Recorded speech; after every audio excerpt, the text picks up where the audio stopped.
also finished a book, speaking book, called Dynasty, and it's on the Sackler family, their involvement in the Oxycontin, the Oxycontin health crisis, basically, epidemic, the opioid epidemic. Man, that is a crazy family, and I have mixed feelings about it, I guess. I don't think I have mixed feelings, but I'll give it, long story short, I'll give you the cliff notes here. First of all, great book, 5-star, would recommend. I love investigative journalism, and this book was investigative journalism at its finest. I had just come off reading Killers of the Flower Moon, also amazing investigative journalism about the Osage tribe, Native American tribe. Okay, one book at a time. We'll review that one later. But investigative journalism, and I just know the work that it takes just to gather all the information and not go down complete rabbit holes, but you have to talk about all of these characters to get a sense of what this family was like. In this family, the original dude, Arthur Sackler,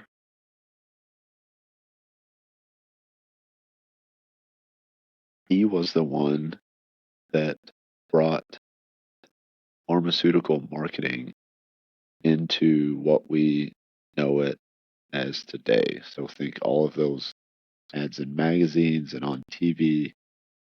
That's this guy back in the 50s and 60s with Valium.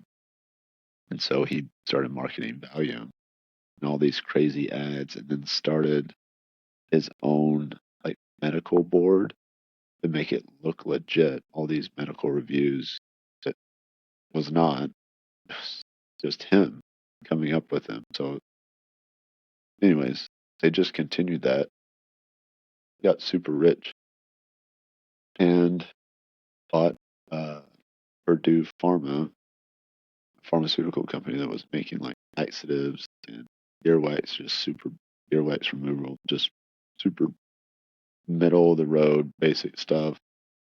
They wanted to up their game, so they formulated Oxycontin.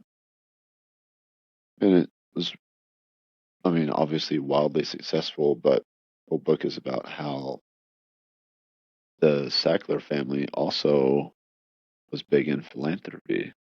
They were big into the arts and education. So they would donate big sums of money to huge schools, think Harvard, Columbia, NYU, and they would have whole buildings named after them because they donated all this money. They had a whole wing at the Met, the museum in New York City. They had a whole wing in the Louvre in Paris. Just insane stuff because they give so much money to these museums and the arts and these universities. They throw their name on there. Meanwhile, they're selling Oxycontin, knowing that it's addictive and killing hundreds of thousands of people with addiction. And they fought it the whole way, saying, they turn it around and put it on the people saying, well, these are just addicts that are misusing the medication. If they did it under a doctor's care, they would never get addicted and die like this. Turns out, obviously, completely false. And they knew all along that it was super addictive. Spoiler alert. But it was just the dynamic of this family is actually doing somewhat decently good stuff with their money by donating to higher education and the arts. But on the other hand, making one of the worst substances humans have ever known. And the author makes it clear that it wasn't the only opioid that was a part of the opioid crisis, but it was like, when I say opioid, what do you think of? Oxycontin, probably, right? It's very well written book. And it just makes me think of, I don't think that I'm mad at that family personally because they're playing the game that our government and us as a society have decided to play, capitalism. I don't have anything against capitalism at all, but the FDA approved their drug, albeit probably through some shady tactics. Not them, but hey, don't have shady people. They'll be open to shady tactics. You won't get shady tactics. FDA approved drug. Pharmacies are selling it because they're making money off of it. Doctors are prescribing it because guess what? They're getting kickbacks, making money off of it. So I don't think I can blame. I don't know. It's tough because I think if they were to pull that off the market and not sell it,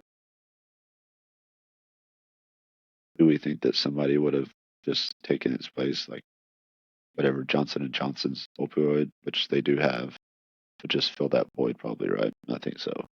It's tough. You should read it. It's called Pain Dynasty.